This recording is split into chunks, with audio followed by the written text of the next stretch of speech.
এটা তো আচানক কারবার, আচানক কারবার কেন কথাটা বললাম, যে কথাটা আমি কিন্তু বহুদিন বহুবার বহুভাবে কিন্তু বলে আসছি। এখন দেখি হুজুররাও ওই আমার কথাই বলছে, বুঝলাম না ঘটনা কি। এই যে এখানে যে হুজুর আছেন এর নাম হলো আবদুল্লাহ বিন আব্দুর রাজ্জাক, আবদুল্লাহ বিন রাজ্জাক, অর্থাৎ ওই যে আব্দুর রাজ্জাক বিন ইউসুফের যে ছেলে আছে না, আব্দুর রাজ্জাক বিন ইউসুফের নাম তো আপনারা শুনছেন, ওই যে যার নাকি ওয়াজে উনি মানে ইসলাম আর হাদিসের কথা সারাক্ষণ উনি বলেন। এবং যে আব্দুর রাজ্জাক বিন ইউসুফ বলছিলেন যে ক্রিকেট খেলা বা দেখা তো অনেক দূরের কথা, যেখানে ক্রিকেট খেলা নিয়ে গল্প হয় সেখানে বসে থাকাটাও হারাম, এই কথাই বলছিল। এবং তারই ছেলে, এর নাম হলো আবদুল্লাহ। এই আবদুল্লাহ কিন্তু একেবারে ওই যে সৌদি আরবের মদিনা বিশ্ববিদ্যালয় থেকে একেবারে সর্বোচ্চ ইসলামী ডিগ্রি নিয়ে কিন্তু বাংলাদেশে আসছে এবং এখন ওয়াজ করে বেড়ায়। তো এখন এই ছেলে দেখি, এতদিন আমি যা বলতাম বিভিন্নভাবে বিভিন্ন কায়দায়, আমার ভিডিও যারা শ্রবণ করেন জানেন, তারা নিশ্চয়ই স্মরণ করতে পারবেন, দেখেন যে আমি যা এতদিন বলে আসছি এখানে হুজুর সেই কথাই বলে। তো এটা কি আচানক কারবার না? তো শোনা যাক তার কথা, দেখি তার সাথে আমার কথা আর মানে আমি যা বলছি সেই কথা আর সে প্রতিধ্বনি করে কিনা। ঘোষণা দেওয়ার 1 সেকেন্ডের মধ্যে ভারত এবং আমেরিকা বাংলাদেশকে বয়কট করবে অর্থনৈতিকভাবে। এই যে বললো না যে ঘোষণা দেওয়ার 1 সেকেন্ডের মধ্যে মধ্যে এই যে ভারত এবং আমেরিকা অর্থনৈতিকভাবে বাংলাদেশকে বয়কট করবে, এই যে ঘোষণা, অর্থাৎ বাংলাদেশকে একটা ইসলামী রাষ্ট্র ঘোষণা করার সাথে সাথেই সর্বপ্রথমে ভারত বয়কট করবে এবং তারপরে হয়তো সাথে সাথে আমেরিকা বয়কট করবে। সে একটু ভুল বলল, আরও দেশ বয়কট করবে, যেমন ইউরোপীয় ইউনিয়নও কিন্তু বয়কট করবে, এতে কিন্তু কোনো সন্দেহ নাই। এবং বাংলাদেশের সবচেয়ে নির্ভরযোগ্য একটা বন্ধু রাষ্ট্র আছে, সেটা হলো জাপান। এই জাপানও মনে হয় বয়কট করবে, শুধু হয়তো বয়কট নাও করতে পারে চায়না, আর পাকিস্তান তো বয়কট করবেই না, তাই না? এবং এই যে সৌদি আরব না, সৌদি আরবও কিন্তু বয়কট করতে পারে, আবার দৃঢ় বিশ্বাস সৌদি আরবও বয়কট করতে পারে। অর্থাৎ আবদুল্লাহ যা বললো শুধুমাত্র আমেরিকার ভারতের কথা বললো, বিষয়টা আসলে সেখানে সীমিত না।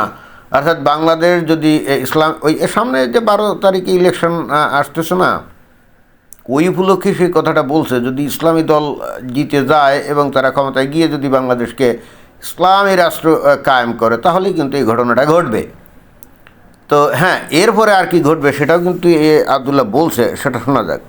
অর্থনৈতিকভাবে বয়কট করার পর বাংলাদেশে এখন যে সুযোগ সুবিধা আপনারা ভোগ করতেছেন সেই সুযোগ সুবিধার ভোগ করতে পারবেন না।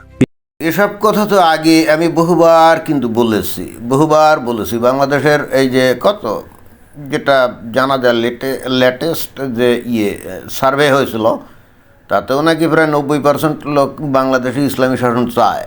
এটাই কিন্তু এখন ইন্টারেস্টিং ব্যাপার হচ্ছে, যারা নাকি বাংলাদেশে ইসলামী শাসন চায় তারা মনে করে কি জানেন, যেটা কিন্তু অতীতে আমি বহুবার বলেছি, আপনারা যারা আমার ভিডিও শুনছেন নিশ্চয়ই আপনাদের মনে থাকার কথা, সেটা হলো যে বাংলাদেশে যারা ইসলামী শাসন চায় তারা ভাবে কি জানেন, বর্তমানে বাংলাদেশে যে অর্থনৈতিক সিস্টেমগুলো চালু আছে, যেমন ইহুদি নাসারা, কাফের, মুনাফিক, মুরতাদ, মুশরেক ইত্যাদি দেশের সাথে, বিশেষ করে ইহুদি নাসারাদের সাথে যে সম্পর্ক আছে, অর্থনৈতিক, বাণিজ্যিক ইত্যাদি ইত্যাদি সম্পর্ক আছে না, তো তাদের সাথে ব্যবসা বাণিজ্য করে তাদের দেশে মালপত্র বিভিন্ন রকম আইটেম পাঠিয়ে আমরা যে আয় উপার্জন করি, তার ভিত্তিতেই তো বাংলাদেশে মানুষ মোটামুটি হালকা টাইপের রসে বসে হলেও তো থাকে। একেবারে সবাই যে দারিদ্র সীমার নিচে বাস করে তা তো না, অর্থাৎ খেয়ে পরে তো বেঁচে আছে, তাই না? এখন এরা মনে করে যে ইসলামী শাসন চালু হলেও এই একই জিনিসগুলো বহাল থাকবে, এরা কিন্তু তাই মনে করে। এরা কিন্তু একবার কোশ্চিনকালেও চিন্তা করে না যে বাংলাদেশে ইসলামী শাসন কায়েম হলে, মানে বাংলাদেশকে ইসলামী রাষ্ট্র ঘোষণা করলে সাথে সাথেই বাংলাদেশের মানুষের এই যে সুযোগ সুবিধা, এই যেগুলো তারা ভোগ করে, এগুলো যে সাথে সাথে ক্লোজ হয়ে যাবে, শাটডাউন হয়ে যাবে, এই জিনিসটা তারা কিন্তু চিন্তা করে না। তারা চিন্তা করে না অসুবিধা কি, আমরা আমাদের দেশে ইসলামী শাসন কায়েম করব, তাতে অন্য দেশের কি, ওরা আমাদের সাথে যেভাবে আগে ব্যবসা বাণিজ্য করতো এখনও সেভাবে করে যাবে এবং তারা রসে বসে থাকবে এবং একই রকম ভালো জীবনযাপন করবে, এটা কিন্তু তারা মনে করে। তারা কিন্তু চোখের সামনে এই যে তালেবান রাষ্ট্র, এই যে আফগানিস্তানের দৃষ্টান্ত দেখেও কিন্তু তারা কিন্তু কোশ্চিনকালেও কল্পনাই করে না যে বাংলাদেশেও একই পরিস্থিতি ঘটতে পারে। এই যে আফগানিস্তান, তাই না? আফগানিস্তান আমরা তো জানি যে পৃথিবীর অধিকাংশ কি মানে 2-3টা দেশ ছাড়া এই তালিবানি আফগানিস্তানকে তো কি স্বীকৃতিই দেয় নাই, তাই না? যদিও ইদানিং ভারত মনে করেন যে তাদের সাথে সম্পর্ক রাখছে, কূটনৈতিক যোগাযোগ বৃদ্ধি করছে, কিন্তু এখনও স্বীকৃতি দেয় নাই, সেটাও কিন্তু খেয়াল করতে হবে। এবং সেটাও এই কারণে যোগাযোগ রাখছে স্ট্র্যাটেজিক কারণে, ওই যে পাকিস্তানের সাথে গ্যাঞ্জাম যাতে লাগানো যায় বা পাকিস্তানের বিরুদ্ধে যাতে আফগানিস্তানকে ব্যবহার করা যায়, মূল উদ্দেশ্য তো সেটাই, তাই না? এইটাই প্রশ্ন হচ্ছে যে বাংলাদেশকে এরকম ব্যবহার করতে কি আসতে পারে? বাংলাদেশকে ব্যবহার করতে আসতে পারে হয়তো পাকিস্তান। তো বাংলাদেশকে যদি পাকিস্তান ব্যবহার করতে চায়, তো তাতে কি হলো? পৃথিবীর উন্নত যে দেশগুলো যেখানে নাকি বাংলাদেশের গার্মেন্টস আইটেম বা অন্যান্য আইটেম রপ্তানি হয়, তারা যদি বাংলাদেশকে স্বীকৃতি না দেয়, বাংলাদেশের সাথে যদি অর্থনৈতিক সব সম্পর্ক যদি ছিন্ন করে, এরপরও যদি স্ট্র্যাটেজিক্যাল কারণে যদি আমেরিকা খালি স্বীকৃতি দেয়, তাহলে তো হবে না। ভারত যদি স্বীকৃতি না দেয়, তাহলে তো বাংলাদেশ কঠিন বিপদে পড়বে, তাই না? এতে তো কোনো সন্দেহ নাই। কারণ শুধুমাত্র আমেরিকা বাংলাদেশকে সর্বরকম সাহায্য সহযোগিতা করবে, এটা মনে করার কিন্তু কোনো কারণ নেই। তো যাই হোক, দেখি আবদুল্লাহ আর কি বলে। বিদ্যুৎ আর থাকবে না, থাকবে অনেক অল্প, হয়তো 20%। সেটাও না থাকার সম্ভাবনা আসলে বেশি। যতদিন না পূর্ণাঙ্গ উৎপাদন না করা হয়েছে, ভারতের আদানির লাইন বন্ধ করে দিবে। পৃথিবীর উন্নত দেশগুলো যদি বয়কট করে বাংলাদেশকে, তাহলে কিসের মানে পূর্ণাঙ্গ উৎপাদন করবে কি করে? এই সমস্ত মেশিনারি পার্টস পাতি এগুলো তো সেই উন্নত দেশগুলো থেকে আমদানি করতে হয়, তাই না? তো তারা যদি বয়কট করে, তাহলে পূর্ণাঙ্গ উৎপাদন করবে কি করে? বিদেশ থেকে ডলার আসবে না, ইউরো আসবে না, প্রবাসীদের ধরে ধরে পাঠিয়ে দিবে, অনেক কিছু। গার্মেন্টসে করায় আদেশ বাতিল হয়ে যাবে। আপনার গাইবান্ধার কত মানুষ গার্মেন্টস থেকে ইনকাম করতেছে, আর ইনকাম পাবে না, বাড়ি ফেরত চলে আসবে। যখন অবশ্যই গার্মেন্টস সেক্টর পুরো কলাপস হবে এবং একটা কারখানাও থাকবে না, কারণ তখন তো বাইরের ওই সমস্ত দেশ থেকে তো অর্ডার পাবে না, তাই না? তো এগুলো শাটডাউন হয়ে যাবে। এবং শুধু গাইবান্ধার যে সমস্ত লোকজন চাকরি করে তাদের কথা কেন বললে রে ভাই?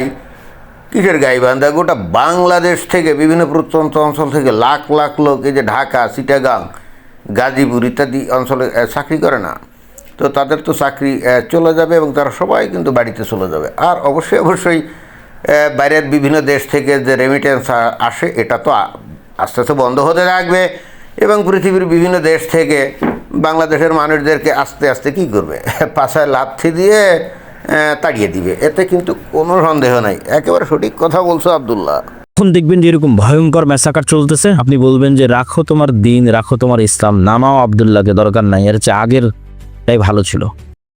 তাহলে যে আবদুল্লাহ, তুমি তোমার কথা দিয়ে কিন্তু প্রমাণ করলে যে ইসলাম মানুষের কোনো ন্যূনতম চাহিদা পূরণ করতে সক্ষম না, একেবারে কোনো চাহিদা পূরণ করতে সক্ষম না, তাই না? অর্থাৎ ইহুদি নাসারা কাফেরদের করুণার উপরে এই মুসলমানদেরকে বেঁচে থাকতে হয়, এটাই তো তুমি প্রমাণ করলে, রাইট? অর্থাৎ ইহুদি নাসারা কাফেররা যদি বাংলাদেশকে বয়কট করে, বাংলাদেশকে যদি নিষিদ্ধ ঘোষণা করে, তাহলে বাংলাদেশ কলাপস করবে, এটাই তো তোমার ইসলাম। তো তখন এই মানে বাংলাদেশের এই 18-19 কোটি লোককে খাওয়াতে পড়াতে পারবে না, এটা তো তুমি স্বীকার করে নিলে, তাই না? তো তাই যদি হয়, তাহলে এই যে তোমরা এই যে গোটা বাংলাদেশের মানুষদেরকে ধর্মান্ধ বানাচ্ছ কী কারণে? এবং একই সাথে এখন তো এই সমস্ত কথা বললে, তো এর আগে অন্য জায়গায় তো আবার এই বাংলাদেশে ইসলামী শাসন যতদিন কায়েম না হবে, ততদিন বাংলাদেশের সমস্যার সমাধান হবে না, এটাই তো বলে আসছো। তো এতদিন মানুষদেরকে ধর্মান্ধ বানিয়ে ইসলাম সেবন করিয়ে মাথায় খালি ইসলাম ঢুকিয়ে এখন এসে বলছো যদি বাংলাদেশে ইসলামী শাসন কায়েম হয়, তাহলে বাংলাদেশ ধ্বংস হয়ে যাবে। এবং তখন বাংলাদেশের মানুষ গণহারে কি করবে? তারা হয়তো ইসলাম ত্যাগ করবে, এটাই তো। দেখো তাহলে হইলটা কি? তাহলে তোমরা এই দেশ ও জাতির কি উপকার করলে, বরং কি ধ্বংস করলে না? মানুষজন যদি ধর্ম যদি ব্যক্তিগত পর্যায়ে রাখতো, শুধুমাত্র নামাজ, রোজা, হজ, জাকাত টাকাত এগুলো নিয়ে ব্যস্ত থাকতো, কেউ ধর্ম পালন করলো কি করলো না এগুলো নিয়ে কেয়ার না করতো, যে যার অনুযায়ী ধর্ম পালন করতো, যে পালন করতো তাকে আল্লাহ বেহেশতে 72 হুর দিত, সেটাই তো, তাই না? তো তোমরা এতদিন কী করলে? সারা বাংলাদেশের মানুষগুলাকে ধর্মান্ধ বানিয়ে, ধর্মোন্মাদ বানিয়ে আজকে এমন একটা পরিস্থিতির মধ্যে ফেলে দিয়েছো যে আগামীতে ইলেকশন হলে হয়তো বা তারাই ক্ষমতায় চলে আসবে। আর যদি তারা নাও আসে, যারাই ক্ষমতায় আসুক, তাদেরকে কিন্তু ওই শেষমেশ ওই ইসলামী ধ্যান ধারণাই কিন্তু প্রচার করে যেতে হবে। ইসলামকে সুরক্ষা দেওয়ার জন্য তাদের নানা রকম প্রোগ্রাম করতে হবে, কথা দিতে হবে, ইসলাম বিরোধী কোনো আইন টাইন করবে না। তো এটা তো অনেকটা জোড়াতালি দিয়ে চলার মতো, তাই না? জোড়াতালি দিয়ে চলার মতো না? তো এভাবেও তো বেশি দিন রক্ষিত হবে না। শেখ হাসিনা 15 বছর ধরে চেষ্টা করছিল জোড়াতালি দিয়ে চলতে, তাই না? উপরে উপরে দেখাতো গণতন্ত্র, ধর্মনিরপেক্ষতা, আর ভিতরে ভিতরে ইসলামের চাষ করতো, তোমাদেরকে লালন পালন করতো, তোমাদেরকে অবাধ মাঠ দিয়েছিল যে তোমরা মানুষদেরকে ধর্মান্ধ বানাও। ফলাফল বাংলাদেশ থেকে তাকে ভেগে যেতে হয়েছে, তাই না? আর এখন তোমাদের জন্য অবারিত মাঠ, এখন আর তোমাদের প্রতিদ্বন্দ্বী কেউ নাই, তোমাদের মাথার উপরে ছড়ি ঘোরানোর কেউ নাই। তো তোমাদের সামনে তো অবারিত সুযোগ বাংলাদেশে ইসলামী শাসন কায়েম করা। এখন সেই সমস্ত কথাবার্তা বললে তো হবে না রে ভাই। এখন তো তোমাদেরকে ইসলামী শাসন কায়েম করতেই হবে এবং প্রমাণ করতে হবে Islam is the solution for all the problems, right? And Islam is the only solution for the humankind. এখন এসে যদি বলো তুমি ইসলাম ইসলাম করবা, কিন্তু তোমার সেটা বেঁচে থাকার জন্য ইহুদি নাসারা কাফেরদের সাহায্য লাগবে, তাহলে তো ভাই তোমার ইসলাম যে আসলে একটা ফেইল্ড একটা আইডিওলজি, রিলিজিয়াস আইডিওলজি, সেটাই তো প্রমাণ করলে নাকি? আর যদি তোমার এতই মানে শক্তি থাকে, তাহলে তোমার মানে ইহুদি নাসারা কাফেররা তোমাদেরকে স্বীকৃতি দিল কি দিল না, বয়কট করলো কি করলো না, এগুলো তো ড্যাম কেয়ার করতে হবে, তাই না? তোমাদের তো নির্ভর করতে হবে আল্লাহর উপরে। আল্লাহ বাঁচালে বাঁচাবে, মারলে মারবে, এটাই তো। এখন এই সমস্ত কথা বলে আসলে কি বুঝাতে চাইলে? অর্থাৎ গোটা জাতিটাকে ভিতর থেকে, মস্তিষ্ক থেকে ব্রেন ওয়াশ করে ধ্বংস করে দিয়ে এখন এসে এই সমস্ত সত্য কথা এই যে বলছো, অর্থাৎ এখন এসে উপলব্ধি হয়েছে যে আসলে তোমরা কি ভয়ঙ্কর কাণ্ডটা ইতোমধ্যে করে ফেলছো, তাই না? তো যাই হোক, তারপরে যে উপলব্ধি হয়েছে এর জন্য তোমাকে ধন্যবাদ। কিন্তু তোমার মতো এই উপলব্ধি এই বাংলাদেশে কয়জন করছে হুজুর? আমার তো আর নজরে পড়ে না। তো যাই হোক, যা হবার তা তো হবে। আর তোমাদের এই সমস্ত কথা এখন বলছো কেন? এগুলো তো আমরা অনেক আগেই বলছি।